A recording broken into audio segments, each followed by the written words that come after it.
Navidad, nacimientos y Estado laico.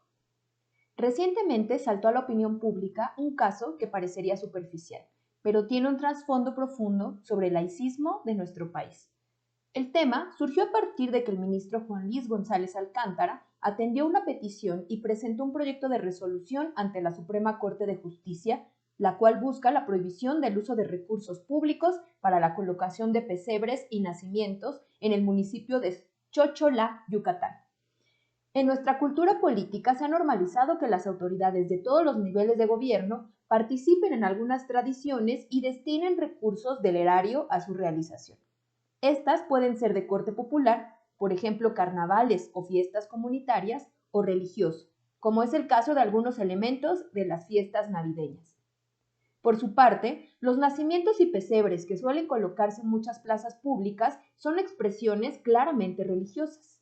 A diferencia de, por ejemplo, los altares de muertos de noviembre, en los que hay un sincretismo histórico y arraigo popular de corte secular, los nacimientos sí expresan un elemento claramente religioso de naturaleza litúrgica.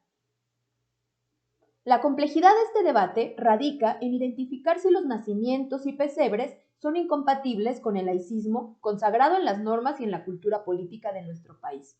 No es una tarea fácil, pues las fronteras entre una manifestación popular y una religiosa no son nítidas ni fijas, y en caso de que este proyecto de resolución se discuta, las y los ministros tendrían que resolver no únicamente lo que atañe al uso de los recursos públicos, sino a los límites o permisividad del laicismo mexicano.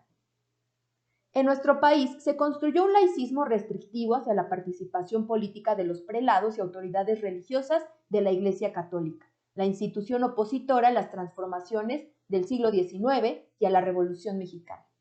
Aunque las restricciones se plasmaron tímidamente en la ley, por ejemplo, en la Constitución de 1857, donde únicamente se dejó de mencionar a la religión católica como oficial y se estableció de facto la separación Iglesia-Estado, muchos liberales y revolucionarios fueron enfáticos en la necesidad de limitar el poder e influencia cultural de la Iglesia y se embarcaron en una disputa en diversas arenas, tanto política como social y armada. De esas disputas ocurrieron dolorosas confrontaciones, como la Primera y Segunda Guerra Cristera, en los gobiernos de Calles y Cárdenas respectivamente. Por ello, el laicismo mexicano, a la luz de una disputa política, pero también cultural, derivó en instituir la ilegitimidad de la injerencia de la religión en las decisiones de lo público. Sin embargo, esta característica, como cualquier otro principio normativo o protocolario, tiene fisuras, y en nuestro país han existido y se han expresado grupos que buscan influir desde la religiosidad en la política. Algunos lo han hecho desde la trinchera ciudadana y democrática, creando partidos políticos como el PAN, fundado en 1939, basado en la democracia cristiana. Pero también han existido alas intransigentes, herederas de movimientos antidemocráticos como los sinarquistas o los cristeros. El triunfo del laicismo mexicano postrevolucionario fundó una cultura política que dista mucho de otras democracias latinoamericanas, donde hay bancadas religiosas y líderes de diversos cultos en cargos de elección. Las escuelas financiadas con recursos públicos también pueden ser religiosas y en lo general no se discute la legitimidad de que el pensamiento religioso rija lo público. En nuestro país, por el contrario, continúan las restricciones, pero en 1992, durante el salinismo, ocurrió una apertura que permitió a miembros de instituciones religiosas participar en elecciones como votantes pasivos. No pueden postularse ni ser electos mientras mantengan su investidura religiosa. Por otra parte, aunque la Iglesia Católica sigue siendo mayoritaria, hay muchas expresiones e instituciones religiosas que conforman un abanico que dista mucho del panorama de los siglos XIX e inicios del XX.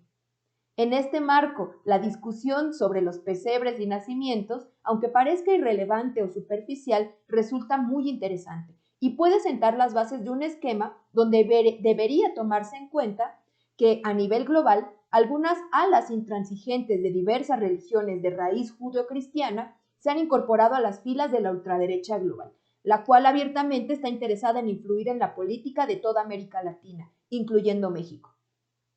No es poca cosa que aquí, por primera vez, se haya recibido en la Conferencia Política de Acción Conservadora y uno de sus líderes más visibles sea un católico que raya en el fanatismo, el cual quiere ser candidato presidencial.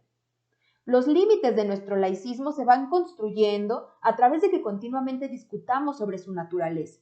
El uso de los recursos para nacimientos y pesebres puede ser un gesto nimio, pero un mensaje importante en este contexto, donde las derechas golpistas se nutren de los principios dogmáticos y patriarcales de las religiones y amenazan continuamente a las democracias populares con imponerse incluso por la fuerza.